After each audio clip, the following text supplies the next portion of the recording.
உழுதுண்டு வாழ்வாரே வாழ்வார் மற்றெல்லாம் தொழுதுண்டு பின் செல்பவர் said Vallovan, which means those who do agriculture live in their own self-sustained way and all others has to depend on them. Hello, I am Ranjith and this is Sanjeevi. Today we are going to talk about farm mechanization. Yes, farm mechanization. Today we are going to talk about India and its current status of its farms, the level of mechanization it is having right now, and how the farm machinery in India are marketed. India and its farms. When we talk about India, a lot of things come to our mind. The first thing, its huge population, its large area, its diverse nature, its rich culture, the different colors, and a lot of things come to mind. Of course, there is the downside, the poverty, the unemployment, the inequalities are also there. But let's focus on the positive sides right now. What exactly is India? India has a population of around 1.3 billion, 1.3 billion people, 1.3 billion individuals with individual mindsets and doing their own thing. It has a total geographic area of about 394 million hectare, which is only the land area, including the sea area. Out of this 394 million hectare, only about 159.7 million hectare is cultivable. Almost half of the land is non-cultivable or such as under forests or maybe deserts or in an uncultivable state or in an unfertile nature. Almost 50% of the land of India is in uncultivable area, but still, whether the land is available or not, we have to fill the needs of our people. So, in order to meet the food requirements of people and our animals, our cattle, and also to cater our export requirements, the Indian agriculture has evolved tremendously. It has increased in production, it has increased in productivity, but since right now we are limited in the total amount of area we can utilize for cultivation, the weight falls on improving the efficiency, the productivity per unit area, which was brought about by the Green Revolution, and it is developing further. When we focus on the current status of India, we can see very closely. There is a very heavy dependence focused on the agriculture sector. When we take the state's GDP, according to this State of Indian Agriculture Report 2017, almost four states, the Andhra, Arunachal Pradesh, Madhya Pradesh, and several states are dependent upon agriculture for about 30% and above. Nearly the 30% of these states' GDP comes from agriculture. And some other states like Bihar, Odisha, Punjab, Rajasthan, and Uttar Pradesh, they depend up to 20 to 29 percentage. When you compare this to the 100%, it might seem small, but actually it isn't very small. A single sector is supplying about 30% of the GDP of the state. There is too much dependent on agriculture. I'm not saying this is bad, but as you know, the more we diversify, the lesser the risk. So the Indian economy is heavily dependent on agriculture. So when an agriculture sector performs well, so does the state's GDP, so does India's GDP. But how can we improve the agriculture sector when there are two ways. One, we can increase the total area of cultivation. Two, we can improve the efficiency of cultivation in the available area. The option number one, we are limited by the geographic area. We can cultivate in about only 159 million hectares, which we cannot increase this limit. Hence, our focus automatically falls on our second option to improve the efficiency of production in the first area. When we take an Indian market, Indian agriculture market, almost 60% of our Indian population is involved in agriculture and its allied activities. But are they evolving up to mark, or is the Indian market evolving with the world standards? I'd rather say no, because when compared to the other markets such as US, UK, and other developed European nations, they have mechanized to a greater extent and they have improved their farm efficiency. When you take China, they are the world's leading producer in vegetables. But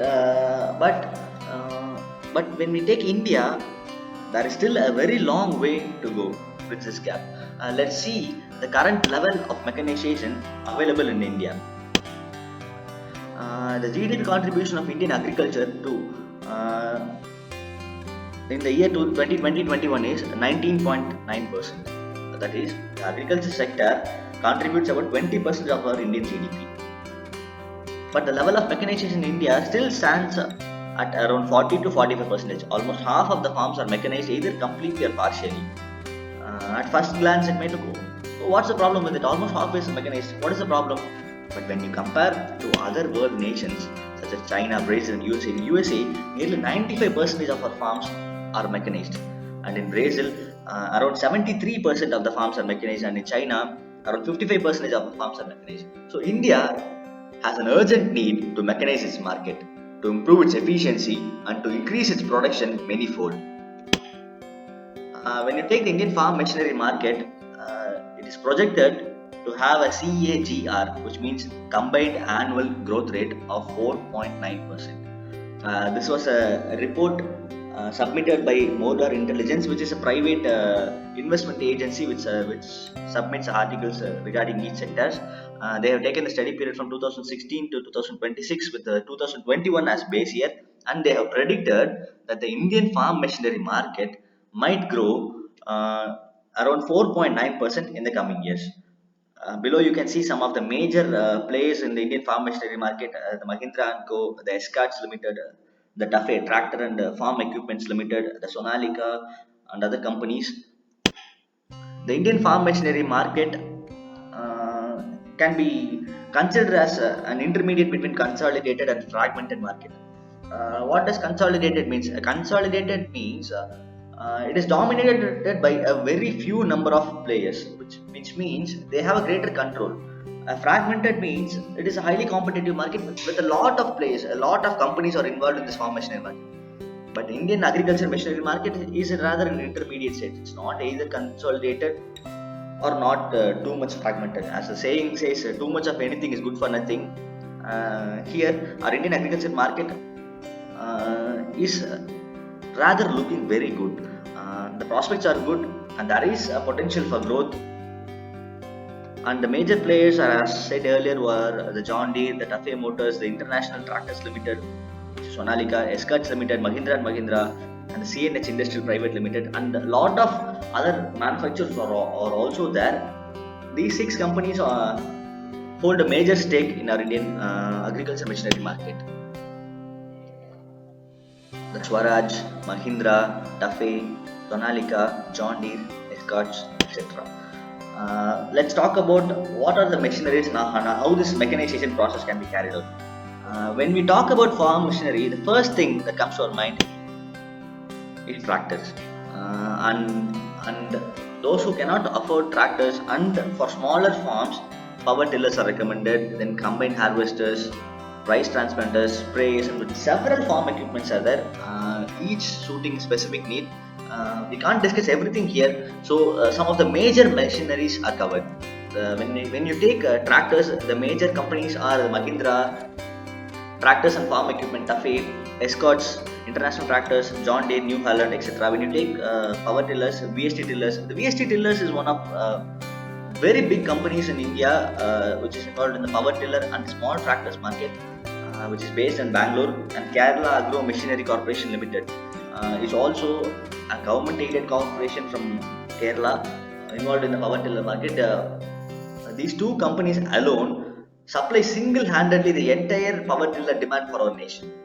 The foreign power tillers are also imported, but the only two indigenous companies available in our country right now are the VST tillers and the Camco Corporation Limited. And when we talk about combined harvesters, you might have seen John Deere harvesters most popularly. There are several other companies also, the Preet Agro Industries Limited, the Class India, Balker Combines, Vishal Combines, Standard Combines, Qatar Agro Industries, etc. and etc. But in Indian conditions, the combined harvester is right now slowly coming in because the Indian agriculture sector is highly fragmented. The fields are extremely divided and small in size. When you take an agriculture field in United States, most of the farms are large farms. Hence, mechanization is very easy. But when you talk about India, almost 60 to 70% of the farmers are small and marginal farmers with land area of around less than 5 hectares. So it is difficult and economically inefficient to purchase large machineries for cultivating in small areas. So it is important to come up with innovative strategies and economical ways to mechanize our Indian fields. When you talk about rice transplanters, the VST tillers again comes in. The Yanmar Indian Kubota Agriculture Machinery. Kubota is a Japanese-based company which produces extremely efficient farm machinery and is popular among farmers. Tractors. Everyone might have seen tractors, and the prominent farm machinery that could be mentioned anywhere is tractors. When you talk about the tractor markets, the less than 30 HP tractors forms almost 50% of the total market, and 31 to 100 HP farm tractors covers around 22% of the market, and 100 to 200 HP farm markets covers around 15%, and the greater than 200 HP tractors is around 12%. So, as you can see from the graph, the less than 30 HP farm tractors are more popular in Indian conditions. The obvious reason is the fields are small and hence the farmers prefer smaller machinery. When you take companies, the Mahindra caters around 47% of our Indian tractor needs, followed by Tafe 19%, and other companies like Sonalika, Escorts, John Deere, and several other small countries. India is the second biggest market in the world, next to United States for tractors. And almost one third of the total tractor production in the world is done in India. The top three tractor manufacturers in India are M&M, Mahindra and Mahindra, Tafe and Sonalika.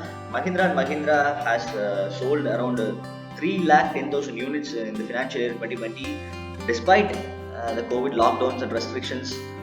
Tafe has shown a 25,000 units increase in sale, and Sonalika has also shown around 40,000 units increase in sale, which is a very good thing.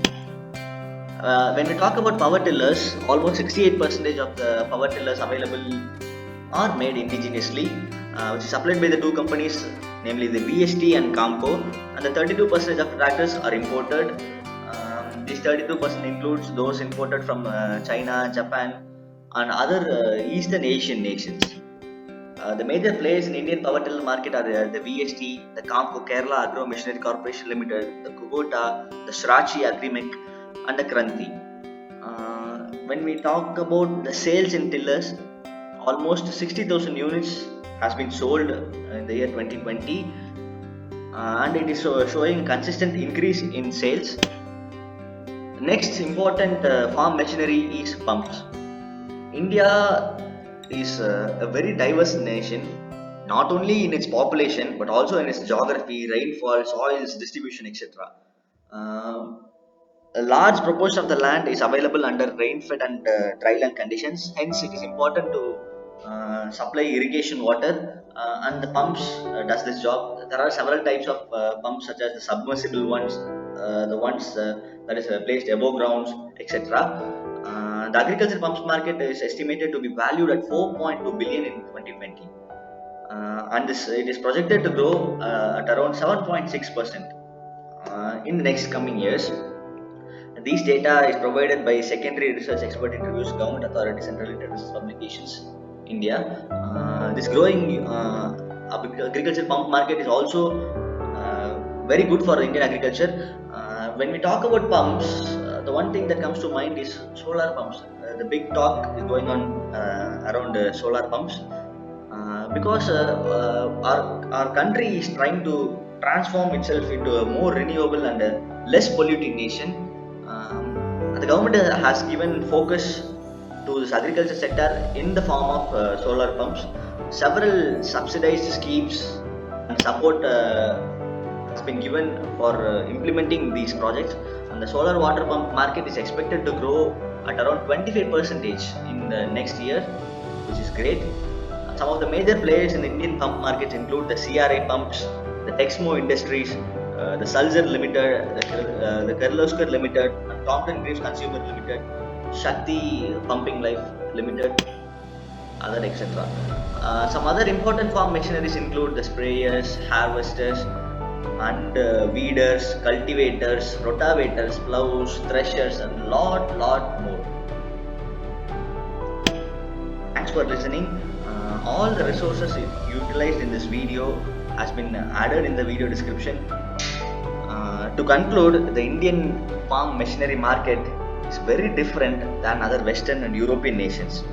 They have very large farms and farmers with high capital. Hence, to compare with them, yes, we are lagging behind. Yes, we have a long way to go. But India uh, is a difficult nation to mechanize than those Western nations. Hence, it needs more time and more effort. Let's stay positive. Let's hope that India mechanizes soon and achieves the required production, productivity, and efficiency. For more details, please refer the links in the description. Thanks for listening. Thank you.